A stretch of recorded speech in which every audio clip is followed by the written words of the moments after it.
It's going to happen. So how can you get yourself back to where you want to go? And once you get that superpower, you can have confidence in yourself that no matter what, you are going to do the things that are good for you, that are going to take you to where you want to go.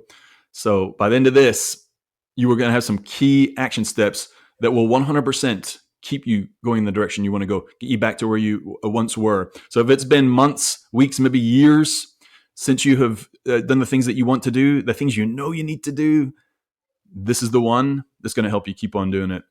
Let's jump in, Sean. What do you say to that? You ever fallen off the wagon before? Never. It's always been rainbows and sunshines.